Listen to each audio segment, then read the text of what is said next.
This is not an anti-police bill. This is a bill that helps our communities and our law enforcement continue building trust. It's just standing up for transparency, dignity, and human worth. I can't argue with any of it, none of it. The problem is that this is the wrong forum. We continue to view this tool as an extremely valuable tool in solving crime and fighting crime. My hope is that this tool will survive. At the end of the day, they are taking advantage of grieving families in order to profit.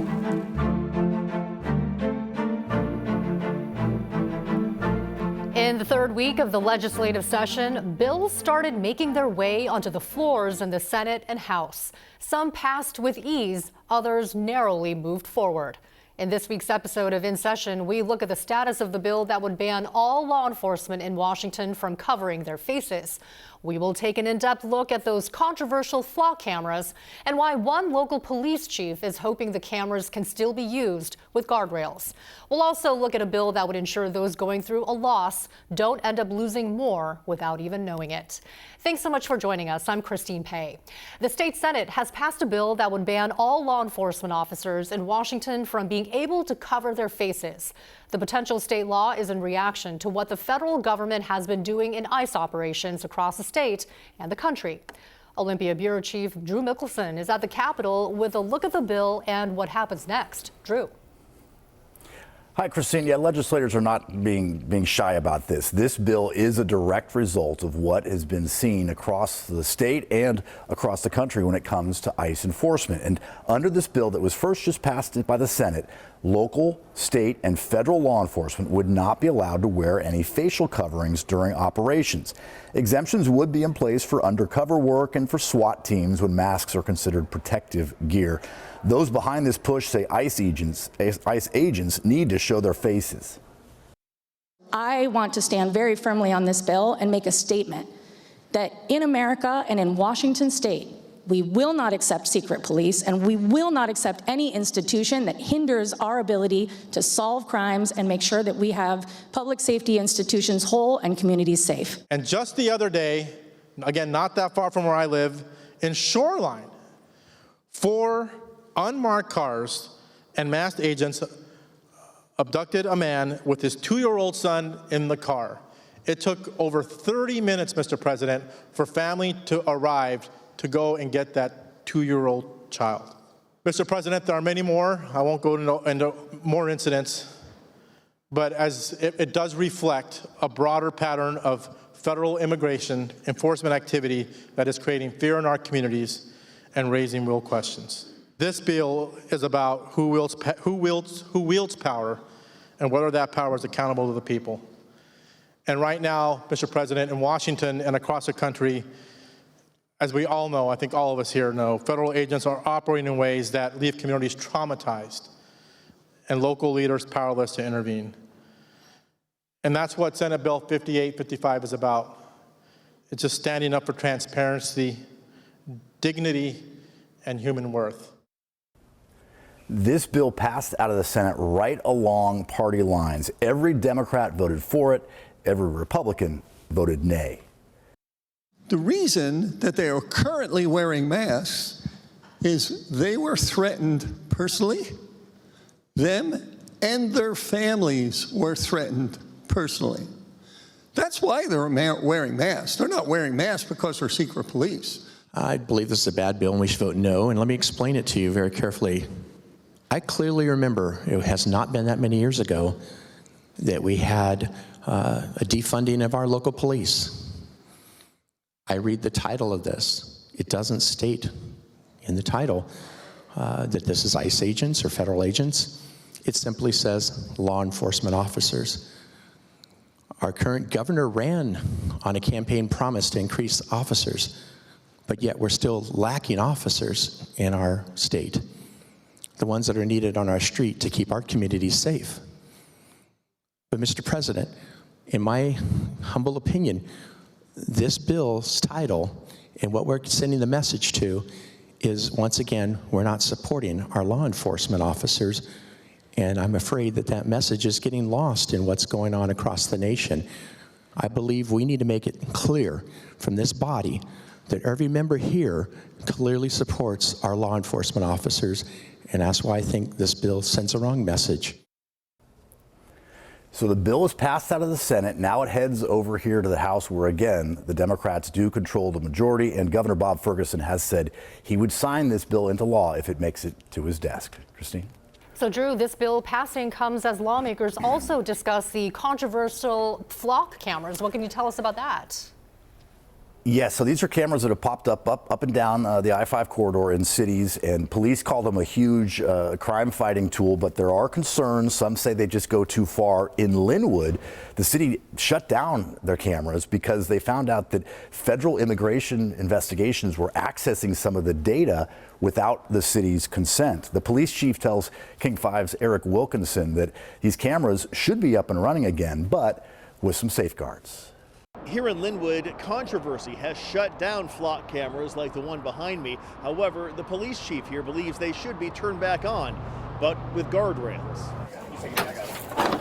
Keep coming, keep coming, keep coming, keep coming. A flock camera led Linwood police to this man, suspected of pointing a gun at another driver in traffic. It's one of the many crimes solved in the 4 months flock cameras were used here. Linwood has about 30 cameras across the city, but those are now shut off. In the 4 months the cameras were operational, they helped make arrests and recover 11 stolen vehicles, but they're now shut down after University of Washington researchers found federal immigration agents accessing local flock camera data, potentially in violation of the law. My hope is that this tool will survive and continue to be seen as viable. Linwood Police Chief Cole Langdon recognizes the system's shortcomings, but believes it's too valuable to eliminate entirely. Enter Senate Bill 6002, which aims to recalibrate how the cameras are used. Under the bill, cameras could only be used to investigate felonies or missing people, not immigration status. Data could only be kept for 21 days, and a license plate must be entered, not just the make and model of a suspect car. Chief Langdon says that last requirement could cripple an active case, like a fatal hit and run his department is currently investigating. You can have what's called a vehicle fingerprint, where you can have a bumper sticker, you could have a ski rack, you can have a vehicle description, and put those in there, and it'll at least generate investigative leads for you. It's amazing some of the things we can work on. Republican State Senator Jeff Holy co-sponsored the bill with a Democrat colleague. He believes common ground and common sense will prevail. There's a common goal out there, I think, that the social issues sometimes divide us, but sometimes the core issues really unite us. This is a product that has helped us solve crimes. And what we have to figure out is, do we want to be just really good at documenting crimes, or do we want to actually solve and fight crime?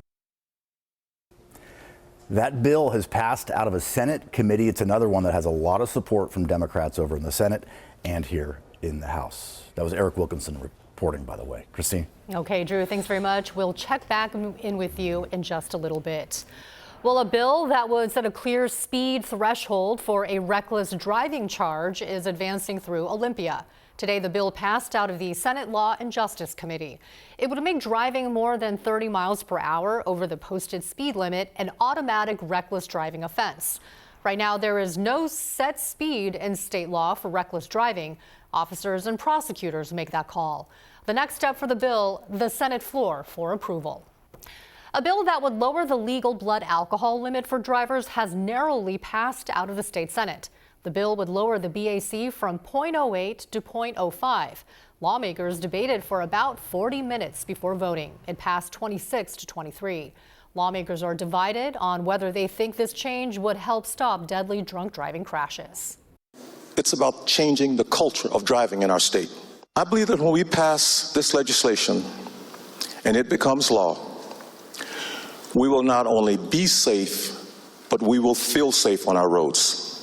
If I thought 0.05 would change the outcome of deaths on the roads, I'd be all over this. But I truly believe that it's not going to do what it's going to do. The bill will now head to the House for debate. This is the fourth year in a row this type of bill has been discussed during the legislative session. If passed, the law would take effect on July 1st. The Attorney General's office calls it a loophole in Washington law rather. Strangers are taking control of estates, selling homes and pocketing the profits. Grieving families have no idea it's happening. As King 5's Natalie Swaby reports, a new bill aims to close the loophole and protect Washington families. At a hearing today, representatives from the Attorney General's office told lawmakers that this is about preventing profiteers from exploiting the probate system. They're pushing for new legislation to bring protection and transparency. House Bill 2445, staff report. In this room, testimony focuses on bad actors bilking the system, draining estates one dead stranger at a time. Did you know that if your family member dies without a will, after 40 days, anyone can file a probate? The Attorney General's office confirms cases of complete strangers swooping in and seizing control. One such investigation was against a man named John Bretsky Elliott. For 5 years, John Elliott and his associates went to work in 13 counties across Washington state. After identifying homes that appeared to be unlived in, they would do quick internet searches to find out that the owners had died and that no one had launched a probate. They themselves would then go launch the probate. They took control of more than 200 estates of dead Washingtonians, clearing out furniture and bagging up belongings, claiming guns and cars. He and his group siphoned millions of dollars. Last year, the Attorney General sued and won. A judge ordered a $7 million penalty in fees and restitution. Unfortunately, in this case, the main culprit of the case is on the run. He's facing also a criminal charge at a county level. We have had experience with Mr. Elliott ourselves. The Northwest Justice Project joined the chorus, calling on lawmakers to take action. A loophole in our state's current probate law allows total strangers to file probate petitions in high volume, quickly selling houses and skimming equity, often without notice to heirs. A bill aims to set new rules. To place guardrails on third-party probate administrations. It provides information to families. It provides broader transparency. The mission is to shield grieving families and their assets from predators hunting for profit. The request to push this bill forward is expected to be the focus of an executive session later this week. In Olympia, Natalie Swaby, King 5 News.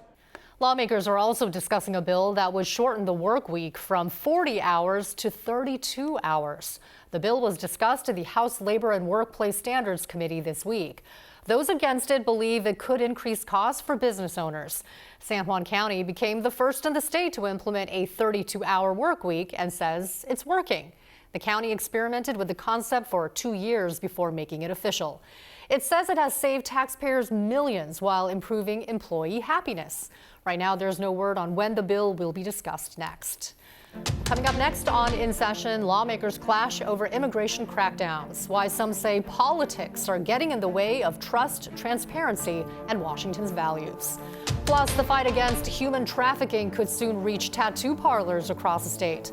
The bill that would train tattoo artists to spot warning signs hidden in ink.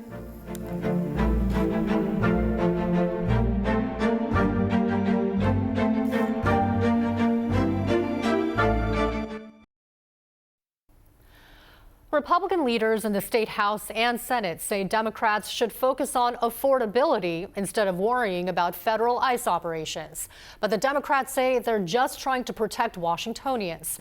And there's a bill regarding initiatives that has Democrats and Republicans upset. Olympia Bureau Chief Drew Mikkelsen has a little more insight on those debates at the Capitol. Drew. Well, Christine, let's talk about this initiatives bill first. A lot of folks say that this new law would make it a lot harder for folks to get their issues on the ballot. For one, it would prohibit paid signature gatherers. It would also require organizations get 1,000 signatures before they can even start collecting their official petition signatures. This is something that Republicans don't like, and neither does Democratic Secretary of State Steve Hobbs. He came out against that earlier this session.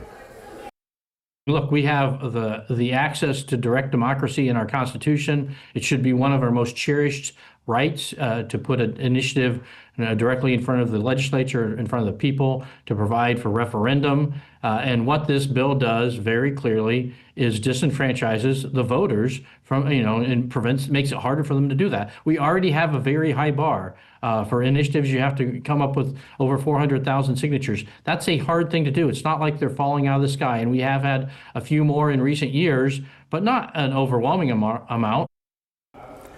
So that bill has passed out of committee, but it's not clear yet how far it's going to advance. We'll keep an eye on that one. Now back to those ICE-related issues and policies. We already mentioned a couple of them.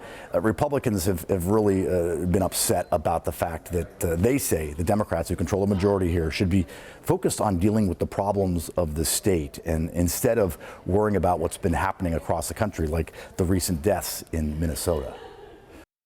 We need transparency. We need an investigation. We need to make sure those things happen. It's true whether it's in Minnesota or Washington.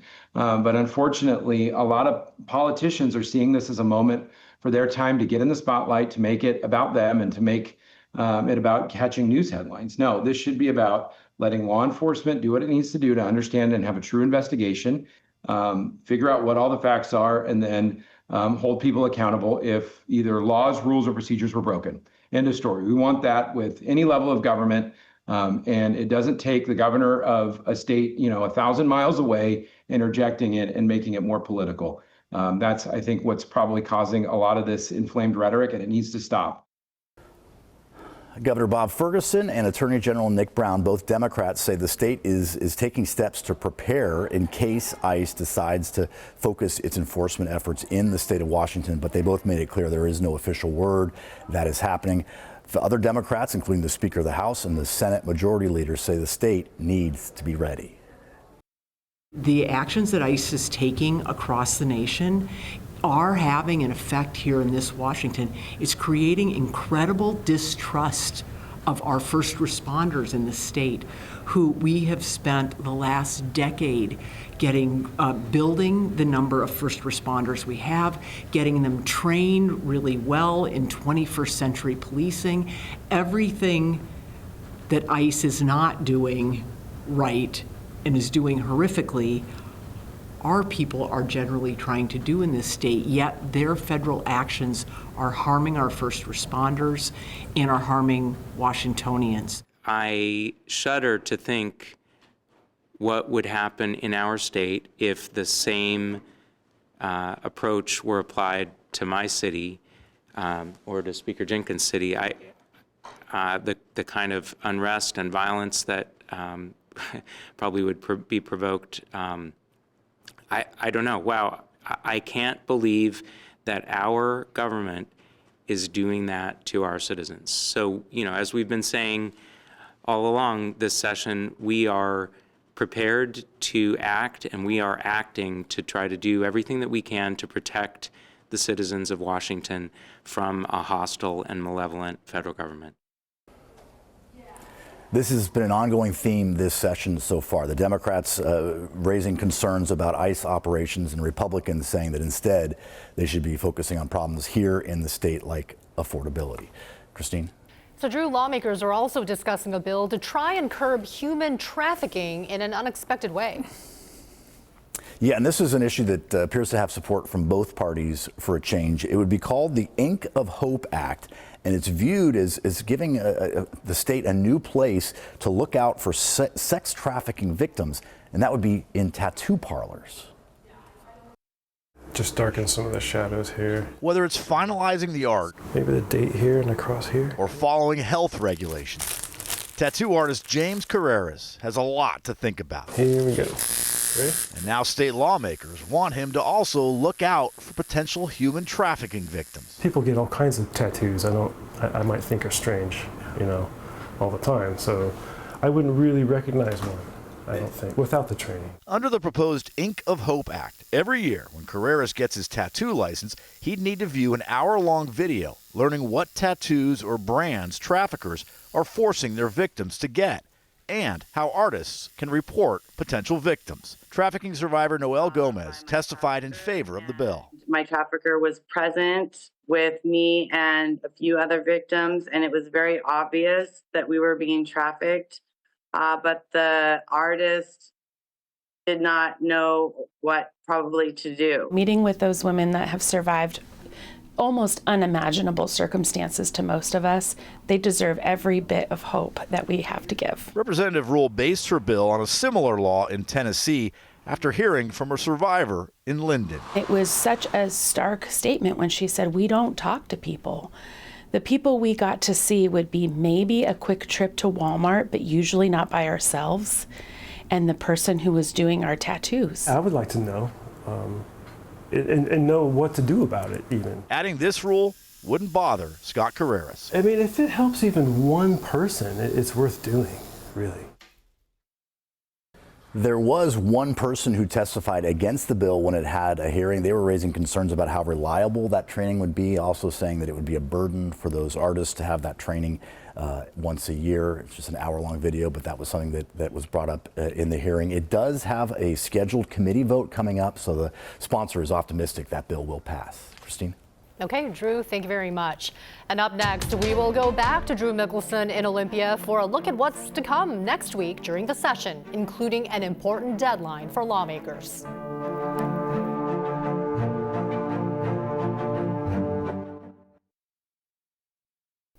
It's been a busy start to this legislative session, and it's not expected to slow down. Olympia Bureau Chief Drew Mikkelsen joins us again with a look at what's to come, Drew. Well, Christine, we've been hearing a lot about this millionaire's tax that has a lot of support, but we haven't seen the details yet. We are expecting to see some of those details laid out by Senate Democrats in the coming week. Also on February 4th, that's the first big cutoff deadline for the legislative body here. Bills have to be passed out of committee by the end of business on Wednesday to still be considered alive. So you can expect a lot of committee action early in the week. A bill that will be heard and voted on in theory in committee would be a bill that would make it a felony for anyone arrested for paying for a prostitute for sex. That's a law that some want passed before the World Cup comes to Seattle later on this summer. Christine? Okay, Drew, and there's apparently an update on the state shark bill. What can you tell us about that? Yes, we keep saving the best for last. I know this is a story everyone has been waiting for us to talk about. The state shark bill finally got a hearing. It happened on Friday morning, and this is the bill that we've been talking about to name the blunt-nosed six-gill shark the official shark of Washington State, also known as the cow shark. It's commonly found in Puget Sound and off Washington's coast. Several who testified in favor of this are not even old enough to vote. Because the six-gill shark lives in Washington waters, I think we should get to keep it like finders keepers. If we don't choose it, another state could, and that would be a missed opportunity. The six-gill shark is ancient, strong, and unique, just like Washington. That's why it should be your state shark. Thank you. Everyone loved her testimony. The bill's sponsor hoped that she might be able to support some of her other legislative bills this session. Christine? We know you'll stay on top of it. Thanks so much, Drew Mikkelsen, reporting in Olympia. Thank you very much. And of course, we will have more on all of those topics on the next In Session. To see all of our coverage so far, text the word session to 206-448-4545 and we'll send you a link. Thank you very much for joining us. Until next time.